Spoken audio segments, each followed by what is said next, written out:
ꯑꯩꯗꯤ ꯂꯣꯏꯅꯃꯛ ꯍꯥꯏꯅꯤ ꯒꯤꯇꯥꯟꯖꯦ ꯈꯥꯛꯑꯔꯣꯏ ꯀꯩꯝꯇ ꯈꯥꯛꯄ ꯌꯥꯕ ꯈꯥꯛꯂꯛꯑꯦ ꯁꯨꯝ ꯈꯥꯛ ꯂꯩꯔꯒꯗꯤ ꯀꯣꯟꯅ 27ꯗ ꯐꯔꯛ ꯇꯥꯔꯒꯗꯤ ꯄꯨꯂꯞ ꯍꯥꯏꯒꯗꯕꯅꯤ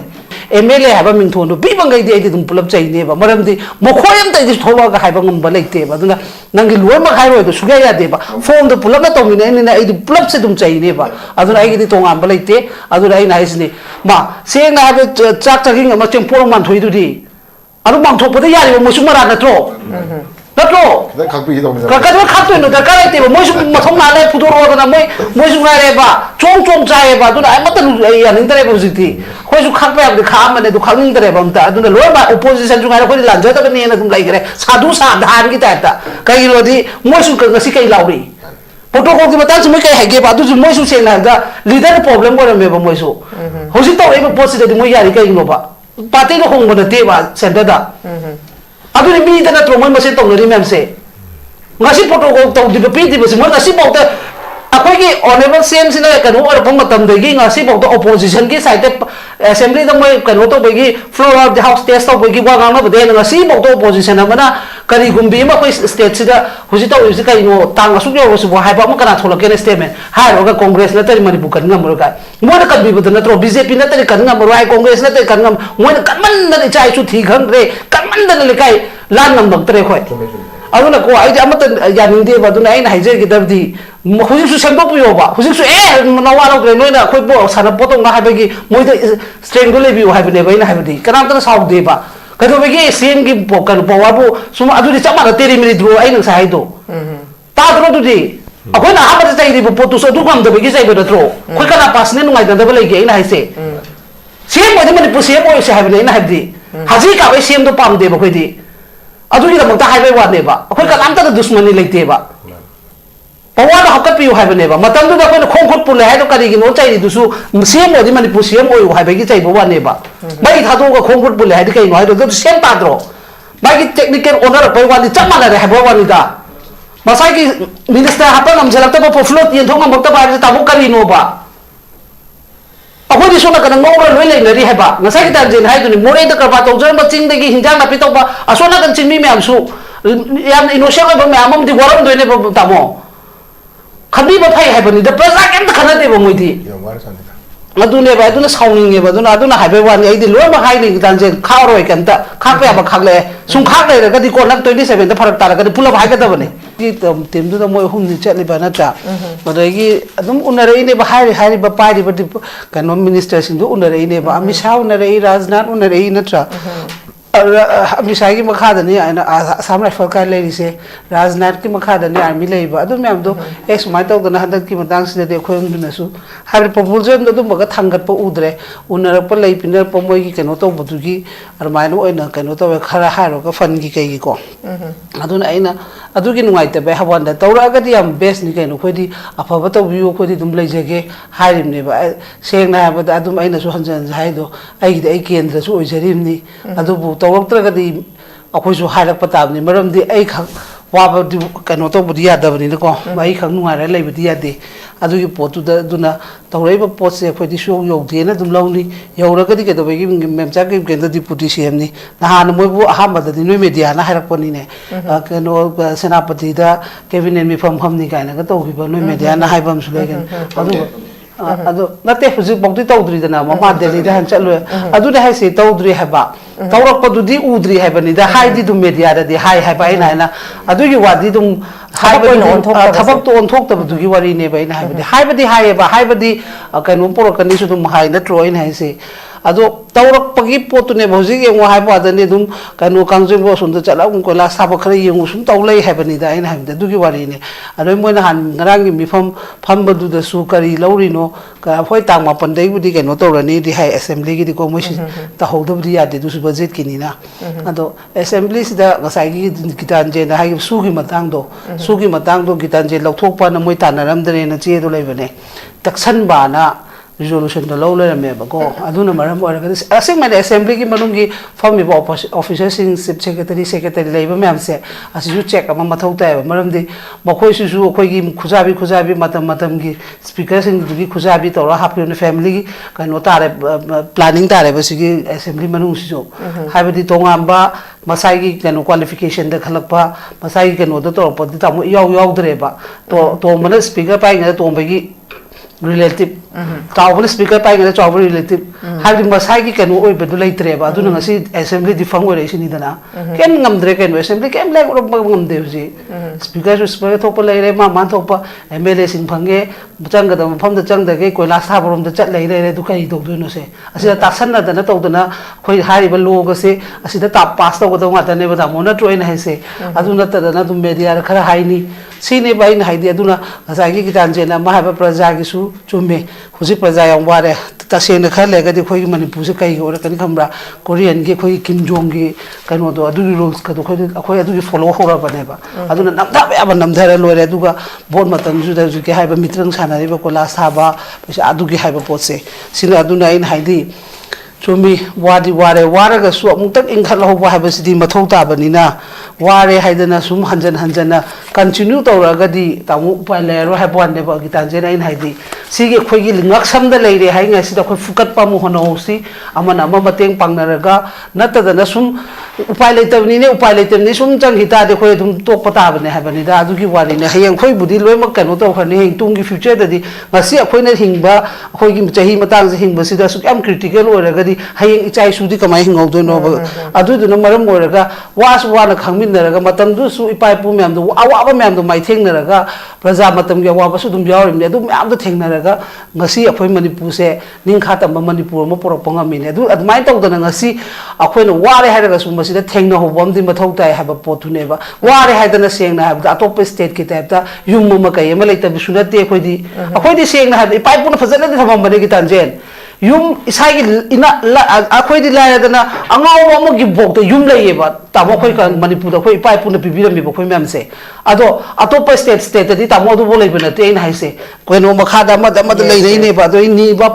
to pare heli ne ba khoi di ngasi bok ta ni da cha ba su khoi manipur miya amata tawdam ne ba masai suja ba nomja ba adum tawraga honarakpane ba kana gumamda da khoi kanu kar chamaga kanu to bi haba amata leite ba hujikti candle yomba thokle duk yomba thokle thatlaga to thokle sigi step yo khlabne ba mayum da leiba hanjan ba ngambaktra bane ba sida di sigi phibam sida sumaina leita ga di hayeng tungi cha da di kai no ba to duise aduna haise aduna maram moraga ngamthokna ba duna ina haise aduna ina haise loimak ki darka wai ina haise ware haidana su sida akoina kano tawraga to khitaragadi era warasu kainu manipur nupini manipur mamane hara khongche chena ba mathau tar e habadunida aduna tradi lambi leiroi aduna khoina ngasi waba khuwa siga hayeng tungi jasina wa hogada khuwa duga khena badugi wari dugi haje bani aina kesu thoi thoi lopa yamna praja bu nusida ba mla sungai aina haise khogi tanjendi mla loimak hairo hai aidi loimak haine ba maramdi zaboina user Sujata da laksage Sujata makogi demand si I separate administration natraga union territory hare hawjiksi amu hairiba khogi BJP ki MLA Bungjagin Valte leidabasiga maram mari leinerakanda amu makogi Zomi council aduga makogi family na haisi makogi Zomi singna hiena taba mafamda hariba district ama pibiyo na mu haire masida tongan ba ama natraga ama neba adubu thoiba conflict si almost hi ahum pharakadorabani makhoina taliba demand si separate administration either natraga union territory si sungpi piroi haidana leirabane ba adubu piroi harga su leiriba conflict si gi waroshina madi leiriba khoi government of India na su khoi state government na su masi chapchaba waroshil ma purakpadi ngamdri ba dumakna miyamna dum cookie sing hariba makhoisi proxies one seasonary habesu hainari bane ba dumakna kari makhoi thajaba se karai da kari leibagi no ba makhoina demand se tongan ma demand toise sigmadang da Sujata gi moche kari kamain thambini aham da kai window tv biriba praja khoti mota kurumjari duga ngasi ki panel le soina phamiba ai thamo amasung chanu pai mafamda hari masi taseng na habada akhoi na ngasi hai pa da ni ko demand budi dum tamona so hai gre to be ke su kai de demand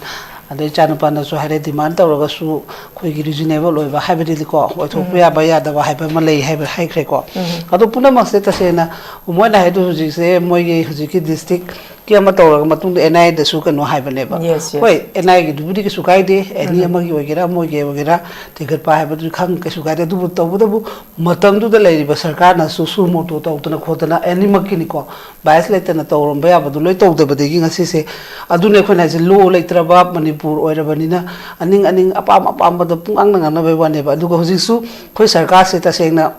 moi gi mami na su khange ba ya am da khoi tang du lai ta na khoi gi ya na ra pa gi matung ina sema pa sarkar oi de ha ba khang mani na ya ni balte ma samak to se is da khoi ya pot to do na khoi honorable sem kitan je na su hai du ni adu matung amu mai gi body du da mu delhi da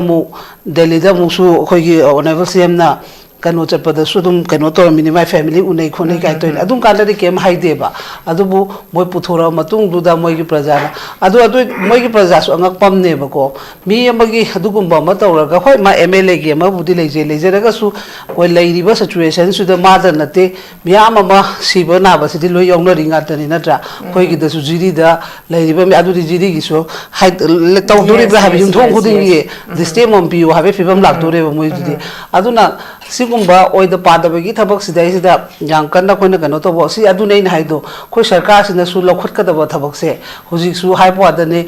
hai ri ba to ri ba ngasi bokta kana na kai dor ke kana na provok to ke khot ke hamsi loi khange nga hale ko tu na nga hale itl nga hale ka du Zomi council adu ada to ri ba mem se ngasi bokta mo khoi mathak tari wam ta hai ba ngam de ba khoi pali ba sarkar oi ro mamang da leba president rule da leba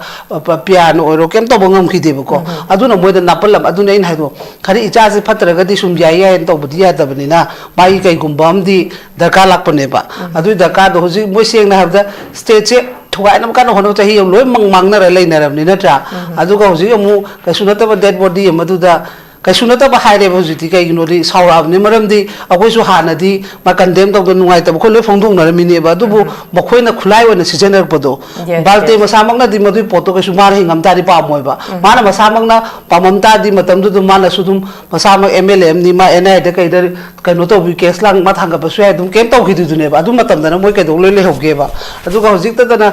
adu ne moi se ke hai do no moi se har ga su ko khoi na yam na kai no su to ning de du ga moi gi wakhal se tangdu lai ta da ba khoi gi hui angau ba gi type ama to re ba kai no di tawai ba myam se loi ma control da lai khang na hoji sina district tong takhalam ne ba si oi ba ya roi khang na to ri ba poise praja moi loi mak ti oi ra moi khara moi gi leader oi na che li ba moi gi kam ka hai ta re hadu gum ba khara noi ngade adu di phajana sarkar na hoji ti khoi gi honorable cm gal pham dana loi ma moi gi kano su deputy cm lai re na tra adu jno Zomi council do wangang na ba ma thok ta governor da pisan gi ba kai na ga hai dai na moi na ha ba do adu jno phangdra ga di na adu governor di hoji ti oi na di ma lai su leite natra adu so pudi akhoi lei ki dabdu gi mathau morom du pangthoga adu moina sananing bawari du tum sana bana phai na khali ka sunata ba oiro paroi dabada amu khoi gi keno saga na bo na base phatte ba aduga leiri ba sarkar sina su tawgadab lom da mai si khara onsan ba wat padegi su wat yang wa lei huji ba flo yen thopang am dare ye u tawri mem se sarkar ne leiri ba tawri ba mem se aduna amana usina da ba se sumla ani adu so pudi khoi gi koi lo se phajana season ra ga ko hairak pa se na ha da khoi na ha su maitai na ha gera amana ha gera amana any manipur gi yaroi da ba oroi da ba da demand ha to pot du di khara ka kanu mat chera habati punishment am di mathau ta ba maram di moi khaktana leiba na te manipur mi am lei uniform kunthra manga na leimina ba sida haining adu nei na hai do tari khoi gi lingthoi mam bi hema je dhab kanu to bi ma su mi oi bani mana mla khak khen bai wani na moi na hai se adu tadi ma gi so mu distribute ha gela adu loi yara roi ba oi do adu na kada da ba porta se is da yam da mata mangan mathau ta de khoi gi di lei ba sarkar na athuba matam da immediately moi do wari sana ba mathau ta ba adu sana bam su thok te yaro ele dak law na khung re lore adu ra kai do ke do lamen tu hen ba du de dum kana khang du ne ba kana na kai no do oi paro da ba ran sarkar da law na hai gi ba matam da madu hai ngam ba gi pawa su khoi gi sarkar da leite ba kai no pa flo yen ba ngam da ba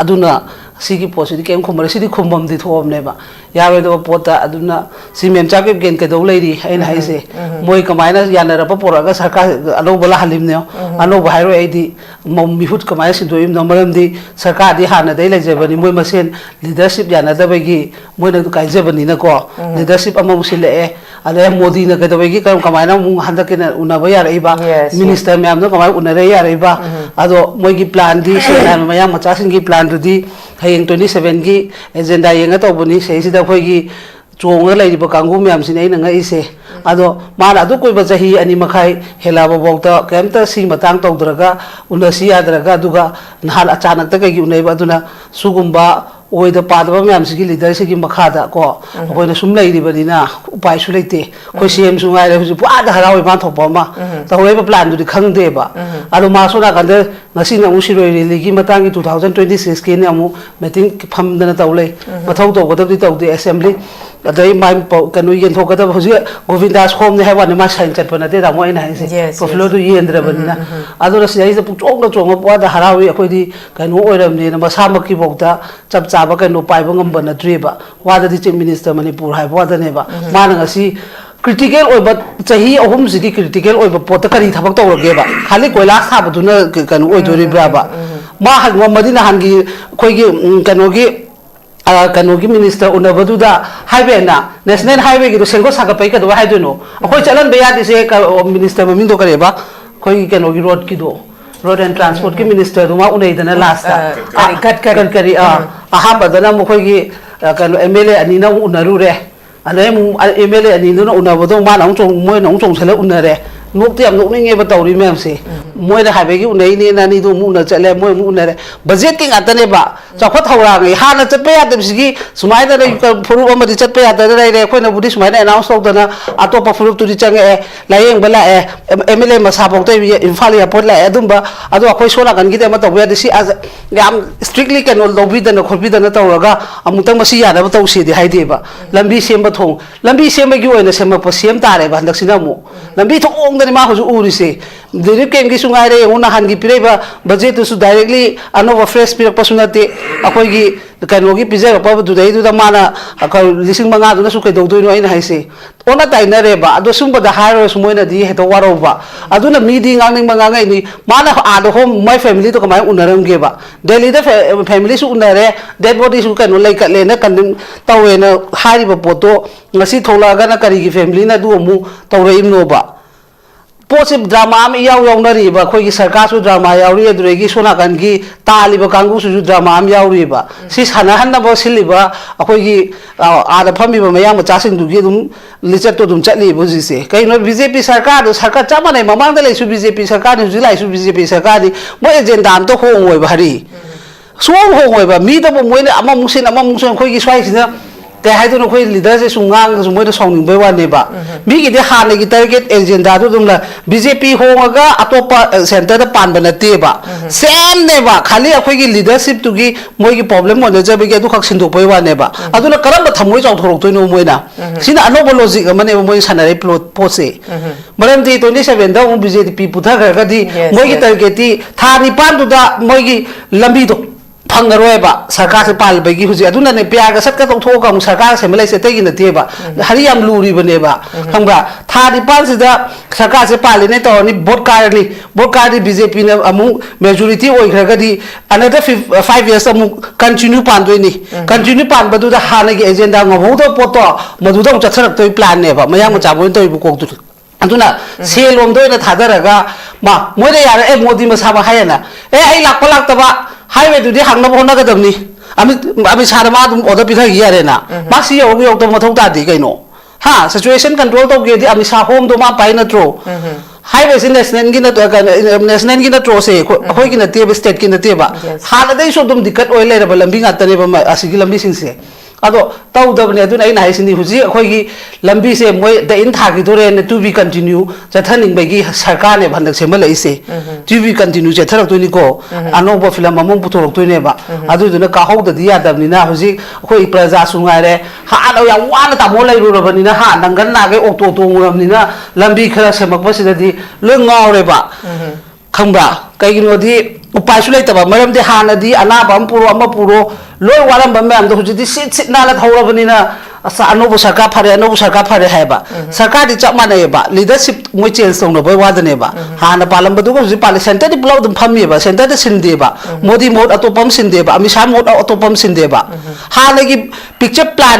planning leader me am khoi remove adu ki team du dum leiri habani da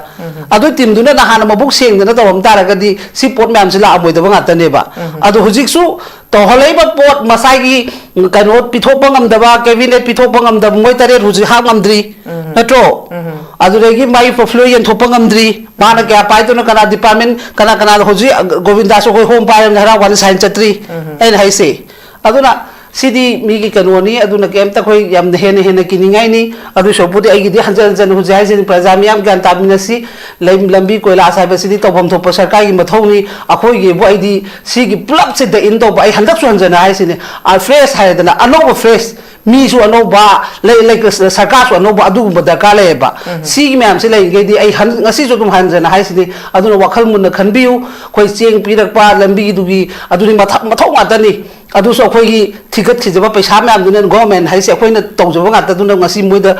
tolo ko do khoi na piri ngata ne masana khongbalam tawraga ai gasi ai lebak ki dama ai irei kai gi dama na puthor pamta nate aduna maram moiraga ai gi di praja da hajagadab se ngasi akhoi na achumba khongthang da thangam matungda loimang ngomgadi akhoi achumba hek thangawdra ba hayeng ai isai gi isa khongran janjaba habado any nomam di laktori be election se madai du da akhoi na wakhal khalawdar ba taraba matungi matam da di akhoi discussion taw da suyare akhoi media da law da suyare maram di aigi lengak che isana paijagadam ni haibase loi kauri bo jisu aduna aigi lengak isana paijagadam ni khangba mi da संविधान करी no खंग ममीदा मधु गुम्बुदु दा पीद्रिंगै assembly से ना थोंग लाउन हंदोगा MLA ma'am सिना सिदा फम्मगा meeting तौदन खोतन तौगदबदो अमत चनदि भुजि माइ केंद्र दा कुमधरगा अदुम तौ लेरे मैरा संग दुरि माइ मथौ सुनते कनो प्रधान लेरी कमिश्नर लेरी मोइ मैम तौगदबदो अदोलम द लोइ कुंग्रे अदुना मरम मोरगा गिदि रिक्वेस्ट ती लास्ट प्रजा खोइना इसा मक्सु गारे ज्ञान ता होदबा फ्रेश हाइदना इलेक्शन लापगी फ्रेश तो नते मी फ्रेश अनोबा खोइगी सापे मानदना हाइबम लेमनी मी दी लेगा हुत यावदबा दो खोइदी हुजिति मी सु लेबा हुत सु यावबदो अदुगुम्बा थीसी हाइबा पोचे असुम हामरोन थमजेरे okay thank you very much सागचरी आई ओजासु ता हजिकी ओजाकिता जेना सु पनबिगी बा खोइगी हजिकी प्रेजेंट चीफ मिनिस्टर हाइतारे माना थमगी स्टेटमेंट हजिकी कांगपोकपी लान बा यादबगी जे even hojik ma CM oire hojik free movement laitri IDP sing masagi mem da hanjan bangamdri within sigi yam short period sida anoba leader hai tare anoba CM sina awon ba mayam ma ka hani development khara di pore na mayam na khaidi mangonda dumak expectation khara di lairi ojasu ta gi mota tin graba tha taret ni pan sigi manung sida अखोगी पीसी सिबो restore तो बंगम दबा तारगसु free movement का IDP सिंगी मसागी मेम धन सिंग मतंग सिददी करी एक्सपेक्टेशन ले एदी कनो तो गदबो मानदे दा तौरिसे मानदे दी हाइबदी हुजि से मसाना केमत लेम boat पगी ngambagi power ma yu udeba ko khali mana da sum chong pucha cha be wane madam toroga ta se na to gadabagi important oba mission di khara paikhlak pun nang bu uraba nang media na su ra mo no su tri pau pare ni ba tawin hoi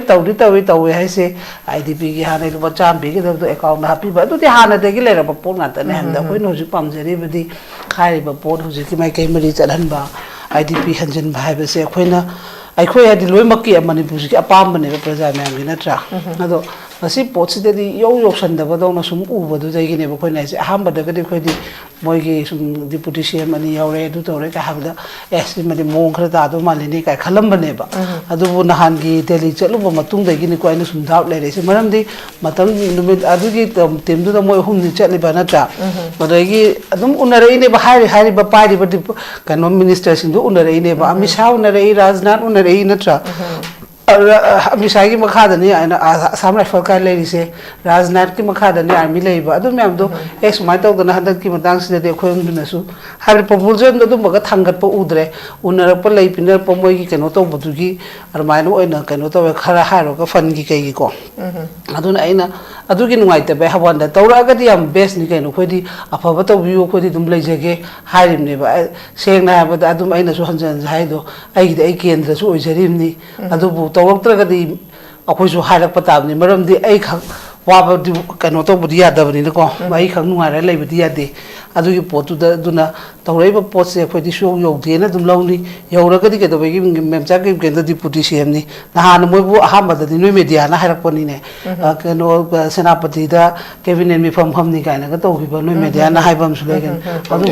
अदु नते हुजि बौदि तौद्रिदना mama दिल्लीदा हन चलो अदुने हाइसे तौद्रि हाबा तौरकपदुदि उद्रि हाबनिदा हाइदि दुम मीडियादि high हाबा आइना अदुगी वादि दुम थबक तो ओनथोक्तबदुगी वारी ने बाइना हाइबदि हाइबदि कनो पोरकनि सु दुम हाइ नत्रो इन हाइसे अदो तौरकपगी पोतुने भौजि येंगो हाइबो आदने दुम कनो कांजेबो सुंद चलागुम कोला साब खरे येंगो सुम तौलै हाइबनिदा आइना हाइबदि दुगी वारीने अदो मोइना हान ngrangi mifam phambadu su kari laurino ka hoi tang ma pandai budi keno torani di hai assembly gi di ko moi ta hodobdi yade du su budget kini na ado assembly sida ngasai gi gitan je na hai su gi matang do gitan je lokthok pa na moi tanaram dre na che do leibane taksan ba na resolution da low le me ba ko aduna maram ora ga asing ma assembly gi manungi form ba officer sing secretary leiba mem se asisu check ama mathau ta ba maram di makhoi su khoi gi khujabi matam gi speaker sing gi khujabi to ra happy family gi kano tare planning tare ba sigi assembly manung si jo haibadi tongam ba masai gi kano qualification da khalakpa masai gi kano da to pa ta mu yaw dre ba to mana speaker pa ngi to ba gi relative